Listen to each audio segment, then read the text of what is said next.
So hello everyone, how are you? I hope you all are doing good. So welcome back to a new session जहां हम पढ़ने वाले top 25 question of government. ठीक है, मतलब जो इम्पोर्टेंट है वो किससे, गवर्नमेंट एग्जाम पॉइंट। ठीक है, देखो आजकल आपको पता होगा कि छोटी से छोटी चीज के लिए भी क्या कर रखा है, कंप्यूटर को एक कंपलसरी सब्जेक्ट बना रखा है। जैसे पहले तक आप देखते थे कलर के की जो वैकेंसीज आती थी उसमें आप इंग्लिश के 2 क्वेश्चन कर लो और जीएस के 2 क्वेश्चन कर लो एंड मैथ्स के 2 क्वेश्चन कर लो, आप उसमें भर्ती हो जाते थे। बट अब ऐसा नहीं है, आपको अदर एग्जाम के साथ साथ कंप्यूटर जो सब्जेक्ट है उसकी नॉलेज होना भी जरूरी है। हर चीज में टाइपिंग मांग रहे हैं, हर चीज में कंप्यूटर के क्वेश्चनों को डिमांड है। तो उसी के अकॉर्डिंग, उसी को मद्देनजर रखते हुए मैं आपके लिए टॉप ऐसे 25 क्वेश्चन लाया हूं जो कि मतलब अधिकतर एग्जामों में बहुत बार रिपीट हो रखे हैं, चाहे वो एसएससी का हो, एसएससी पीओ हो, चाहे एसएससी क्लर्क हो, RRB, like what ever you want, मतलब जो आपकी नीड है उस हिसाब से क्वेश्चन है। So let's start with a new point. ठीक है, तो यहाँ पे देखो, आप ये मत सोचो कि जो मैंने मेरा मतलब जो हमारा पहला क्वेश्चन है वो बहुत ही इजी है कि रैम का फुल फॉर्म क्या है, वो तो भाई कोई भी बंदा बता देगा। देखो, एग्जाम ऐसे कंडक्ट होते हैं जिसमें इजी टू मॉडरेट क्वेश्चन आते हैं। क्या आते हैं? Easy to moderate. सो अभी मैंने इजी ले रखा है, that's not mean by that कि ऑल क्वेश्चन आर इजी है। इजी टू मॉडरेट लेवल है, मैंने जैसा आपको कहा कि ये सब इजी टू मॉडरेट है। So let's start. अगर आप नए हो तो प्लीज चैनल को सब्सक्राइब कर देना। So let's start. तो देखो, what is the full form of RAM? ये तो कईयों को पता होगा शायद, मेरे हिसाब से लगभग सबको पता होगा, आई थिंक, मेरे को लगता है। जिसको नहीं पता एक बार अच्छे से देख लो। देखो, ये क्वेश्चन का लेवल बहुत कम है, बट जैसे जैसे हम आगे बढ़ेंगे क्वेश्चन मतलब हार्ड वाले आते जाएंगे, जो चाहे बड़े बड़े एग्जामों में भी आए होंगे। सो बेसिकली जो रैम का फुल फॉर्म होता है वो होता है रैंडम एक्सेस मेमोरी। ठीक है, रैंडम एक्सेस मेमोरी। जो सॉरी, ये फर्स्ट ऑप्शन है, रैंडम एक्सेस मेमोरी। ठीक है, कई लोग इसको रीड एक्सेस मेमोरी पढ़ेंगे, वो गलत है। देखो यहाँ पे एग्जामिनर ने क्वेश्चन इजी नहीं है, इसमें कई बार ट्रिकी बना दे रखा है। Read access memory, random access module, read access module. देखो, हर चीज का फुल फॉर्म सेम जैसा लग रहा है, बट हमको एक सटीक चीज पता होनी चाहिए जो कि है व्हाट रैंडम एक्सेस मेमोरी। ठीक है, so next question, that what is the full form of BIOS? आपको पता है बायोस क्या होता है? तो मैं आपको सबसे पहले बेसिक इंट्रोडक्शन दे देता हूँ बायोस का। BIOS means basic input output system. देखो, ये ऑप्शन नंबर क्या है पहले में, जो है ऑप्शन नंबर 1। बायोस क्या होता है? Basic input output system. ये एक हिसाब से ऑपरेटिंग सिस्टम होता है जो आपके जो फोन को है वो एक प्लेटफॉर्म वो प्रोवाइड करता है जिसमें कि वो अपने ऑपरेशन कर सके। देखो, इसमें कई सारे वो हैं, ये basic input output software, basic input output service, basic input output support. इन सबको आपको छोड़ देना है, आपको सिर्फ ये बात याद रखनी है कि बायोस का जो फुल फॉर्म होता है वो होता है basic input output system. Okay, so come to the next point, which of the following is primary storage device? ठीक है, which of the following is a primary storage device कह रहा था, that which of the following is a primary storage device. ठीक है, तो देखो, एक प्राइमरी स्टोरेज को हम कहते हैं मेन मेमोरी। ठीक है, क्या कहते हैं? Main memory. लाइक जो इसका आंसर तो है इसमें रैम, क्योंकि रैम क्या है? एक मेन मेमोरी। इसका आंसर क्या होगा? Main memory. जो रैम है इसका आंसर होगा। देखो, मेन मेमोरी क्या होता है कि कंपोनेंट, मतलब उस टाइम के लिए उसमें जितने भी ऑपरेशन होंगे ना वो मेन मेमोरी में आते हैं। जैसे आपने अभी अपना व्हाट्सएप ओपन किया, ठीक है, व्हाट्सएप में जो आप ऑपरेशन कर रहे हो वो मेन मेमोरी के अंडर आता है। और जब कोई व्हाट्सएप में फोटो भेजेगा उसको आप डिवाइस में सेव करोगे तो वो सेकेंडरी मेमोरी में चला जाता है। होप कि आपको समझ में आ रहा है। ठीक है, so next question. So next question is, which of the following is a volatile memory? देखो, so what is our question? Volatile memory is a computer memory that loses its data when computer is off.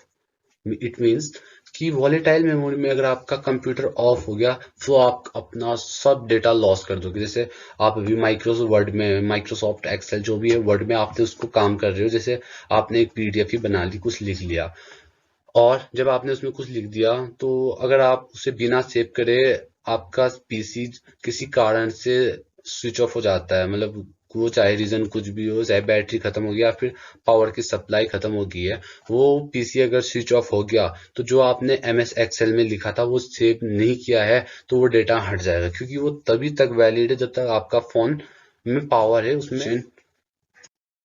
तो next question है, which of the following is a digital input device. ठीक है, बहुत ही simple सा question है, मुझे पता है आप में से 90% लोगों को इसका आंसर पता है। जिनको नहीं पता है वो भी चिंता मत कीजिए, क्योंकि अभी के बाद गारंटी देता हूँ कि आपको सब पता चल जाएगा। ठीक है, so which of the following is a digital input device. बहुत सा सिंपल सा क्वेश्चन है। देखो, प्रिंटर क्या करता है, किसी भी चीज को प्रिंट करता है, तो ये तो हो ही नहीं सकता। स्कैनर इनपुट लेता है, स्पीकर आवाज देता है, यानी ये भी नहीं हो सकता। मॉनिटर ये भी किसी चीज को दिखाता है, इनपुट नहीं लेता। सो यहाँ पे सिंपल सा आंसर क्या हो जाएगा आपका, स्कैनर, जो कि आपका डेटा लेता है डिजिटली। जब आप स्कैनर में कुछ डालते हो वो स्कैन करके कंप्यूटर को देता है, और मॉनिटर उस चीज को दिखाता है। It means monitor is the output device. ठीक है, of the following is a programming language. So आपको प्रोग्रामिंग लैंग्वेज के बारे में पता है कि नहीं है। ये क्वेश्चन भले कलर के उसमें ना आए, बट एग्जाम में आता है। जो आप बीटेक एमटेक मतलब कुछ भी करोगे, बड़े बड़े एग्जाम्स के उसमें आता है। ऐसा नहीं है कि मैंने ये सिर्फ एसएससी के पर्पज से बना रखा है या फिर क्लर्क के पर्पज से बना रखा है। ये सिर्फ क्वेश्चन है जिसमें आप खुद पढ़ के अपने ऊपर एक एक्स्ट्रा ऑर्डिनरी स्किल को डेवलप कर सकते हैं। सो माइक्रोसॉफ्ट ये क्या है, एक एप्लीकेशन है, हो नहीं सकता ये।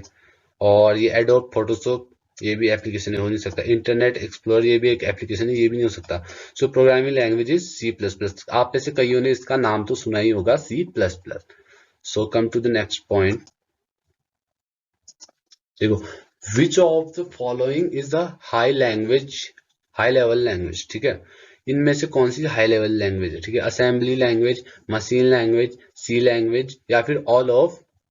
हो नहीं सकता, क्योंकि असेंबली एक लो लेवल लैंग्वेज है। ठीक है, और मशीन लैंग्वेज ये भी लो लेवल लैंग्वेज है, जो 0 और 1 के फॉर्म में वो करती है। देखो, जब आप कंप्यूटर को कुछ इंस्ट्रक्शन देते हो तो वो ऐसे नहीं लेता, जैसे मैंने कंप्यूटर से कह दिया मनोज, तो मनोज को थोड़ी ना जानता है, वो तो सिर्फ अपने बाइनरी कोड्स को जानता है। तो असेंबली जो असेंबलर या फिर इंटरप्रेटर होगा, वो क्या करेगा, मनोज को बाइनरी कोड में कन्वर्ट करेगा, तब कंप्यूटर समझेगा कि हाँ ये Manoj. C option, C option. ठीक है, which of the following is markup language. ये भी बहुत सा सिंपल क्वेश्चन है। आई होप कि आपने अपने 12th या 11th स्टैंडर्ड में CS में पढ़ा होगा। Which is the following is a markup language. तो इसका HTML का फुल फॉर्म ही क्या होता है, हाइपर टेक्स्ट मार्कअप लैंग्वेज। ठीक है, तो इसका सिंपल सा एग्जांपल ये हो जाएगा, इसमें ज्यादा सोचने की जरूरत है ही नहीं। So come to the next question, which of the following is scripting language. ठीक है, ये भी बहुत सा सिंपल क्वेश्चन है, इसमें भी ज्यादा सोचने की नहीं। जावा स्क्रिप्ट नाम तो आपने सुना होगा, कहां पे थे। That which of the following is scripting language. So सबसे पहले स्क्रिप्टिंग लैंग्वेज के एग्जांपल या फिर इसके क्वेश्चन को करने से पहले मैं आपको बता दूं that what is scripting language. Scripting language वो होती है जिसको हम इंटरप्रिटेट कर सकते हैं, यानी उसको हम इंटरप्रिटर एक, जो मैंने आपसे कहा था कि ये किसी कोड को कन्वर्ट करता है high level to low level. ठीक है, तो इंटरप्रेटर कहलाता है। तो स्क्रिप्टिंग लैंग्वेज वही होती है जिनको हम इंटरप्रेट कर सकते हैं। लाइक हम जावा को इंटरप्रेट कर सकते हैं एंड पाइथन को इंटरप्रेट कर सकते हैं। बट ये दोनों, इसमें दोनों ऑप्शन क्या है, सही है, बट ये दोनों ऑप्शन गलत है। इसमें वैसे क्वेश्चन का टाइप गलत हो गया, इसमें होना चाहिए था कि ऑल ऑफ दीज भी होना चाहिए था, एक को हटा के। बट इसमें दोनों ऑप्शन सही हैं, जो जावा एंड पाइथन दोनों स्क्रिप्टिंग लैंग्वेज है। ठीक है, so our next question was which of the following is a network topology. ठीक है, बेसिकली आप टोपोलॉजी को समझो कि अरेंजमेंट, मतलब किसी चीज को अरेंज करके उसको एक कम्युनिकेटिव नेटवर्क में इकट्ठा करना, ये क्या कहला जाता है, टोपोलॉजी कहलाता है। ठीक है, सो इसमें इसका आंसर होगा बस टोपोलॉजी, which is question मतलब option number A is the correct answer. Which of the following is network protocol. ठीक है, तो जो नेटवर्क प्रोटोकॉल होता है, जब हम अपने एक फोन से दूसरे फोन में कुछ डेटा शेयर करते हैं, तो उसके लिए कुछ रूल होता है जिसे हम क्या कहते हैं, नेटवर्क प्रोटोकॉल। यानी उस वाले रूल के क्राइटेरिया में ही हम कुछ एक्शन या फिर कुछ अपना ऑपरेशन परफॉर्म कर सकते हैं। ठीक है, so come to the next question that what is motherboard. इसका आंसर जो था मैंने बताना भूल गया, इसका आंसर है TCP। ठीक है, इसका आंसर क्या है? TCP, second option. What is the motherboard? A type of CPU? A type of hard disk? A type of software? इसमें ए तो गलत हो गया, बी भी गलत हो गया एंड बी भी गलत हो गया। Motherboard a circuit board that connect the CPU, memory and other hardware component. यानी मदरबोर्ड कंप्यूटर की रीढ़ की हड्डी को मदरबोर्ड कहा जाता है, मतलब जो जिसमें CPU चाहे वो मेन मेमोरी सब एक साथ क्या होते हैं? कनेक्ट होते हैं। Come to the next question that what is the URL? URL क्या होता है? Is just uniform resource locator, ठीक है। तो इसका जो ऑप्शन ए है वो बिल्कुल सही है, देखो, ठीक है।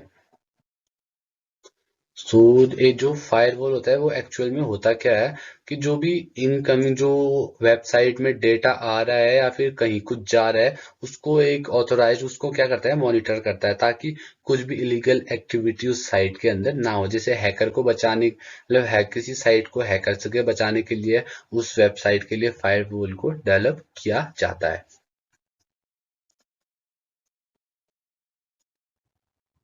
तो ठीक है, इसमें मैं क्या करता, ओपन सोर्स एक ऐसा प्लेटफॉर्म है जहां मैन्युअली कोड को चेंज कर सकते हो। क्लोज सोर्स में सिर्फ उसका ओनर चेंज कर सकता है। फ्रीवेयर में हम खुद कर सकते हैं जो भी है चेंजेस। सो इसमें ऑल ऑफ दोज क्या होंगे? ये सब ऑप्शन सही है, ठीक है। What is the purpose of compiler in programming? So compiler या फिर इंटरप्रेटर दोनों एक ऐसी चीज है जो एक लैंग्वेज को दूसरी लैंग्वेज में चेंज कर सकते हैं। जो कंपाइलर होता है वो क्या करता है? To translate the program into machine code. जैसे मैंने कुछ लिख दिया, जैसे हेलो ही बोल दिया कंप्यूटर को, तो डायरेक्ट वो हेलो को एक्सेप्ट नहीं करेगा, वो कहेगा क्या कह रहा है। तो कंपाइलर उस चीज को बाइनरी कोड में कन्वर्ट करेगा, then you will get the result. So what is the index of element in array? ठीक है, जो एरे का इंडेक्स है वो कहाँ से स्टार्ट होता है? अगर आप में से कोई कोडिंग बैकग्राउंड से, तो आपको पता होगा जो एरे है वो 0 से इनिशियलाइज होता है, ठीक है। Array is a collection of similar data type. जो एरे का इंडेक्स ऐसे होता है जिसमें ये बॉक्स बने होते हैं जो क्या है? एरे को रिप्रेजेंट करते हैं। तो जिसमें इसमें 0 से स्टार्ट होगा एरे, 1 2 एंड 3, यानी इंडेक्स पॉइंट उसका क्या होगा? 0, और ऑप्शन नंबर इज राइट। ठीक है। Which of the following are computer that are known as number crunchers? ठीक है। सो इसमें नंबर क्रंचर क्या है? जो एक लार्ज अमाउंट ऑफ डेटा को क्या करता है? कैलकुलेट या फिर उसको मैनिपुलेट करने में क्या करता है? हेल्प करता है, ठीक है। तो उसमें नंबर क्रंचर है जो इसका ऑप्शन है। सुपर कंप्यूटर में एबिलिटी होती है जो लार्ज नंबर ऑफ डेटा को मैनिपुलेट कर सकता है, ठीक है। So how many bits equal 1 byte? ठीक है, तो इसका सिंपल सा आंसर है जो एक जो बिट्स कितने बाइट के इक्वल होता है, तो इसका आंसर है 8, option number 3। So next and और last question is that what is the extension of MS DOS command file? ठीक है, तो इसमें जो MS DOS कमांड फाइल होता है वो है .com। इसका ऑप्शन नंबर क्या होगा? 4। तो ये कुछ इजी टू मॉडरेट क्वेश्चन थे जो आपके एग्जाम पॉइंट ऑफ व्यू से बहुत ही इंपॉर्टेंट है। होपफुली आपको ये वीडियो पसंद आया होगा। पसंद आए तो लाइक कीजिए, सब्सक्राइब कीजिए एंड कमेंट कीजिए कि इसमें क्या प्रॉब्लम रहेगी और मुझसे क्या मिस्टेक हो गई है। सो अगर आपको ऐसी और वीडियो चाहिए so do comment and share to my channel. Thank you so much. जो ये है एंड वो हमसे एक क्वेश्चन छूट गया, चलो कोई नहीं। When was the first mini computer build? So इसका भी आंसर शायद आप में से कईयों को आता होगा, बट ये भी काफी इंपॉर्टेंट सा क्वेश्चन है क्योंकि कंप्यूटर से सब जगह से आता है, चाहे उसकी हिस्ट्री चाहे कहीं हो। सो ये कंप्यूटर की हिस्ट्री में से एक क्वेश्चन है। तो जो first mini computer was built in 1965, option B is correct answer. So आज के लिए बस इतना ही, मिलते हैं अगले वीडियोस में। So subscribe for more. Okay, thank you so much.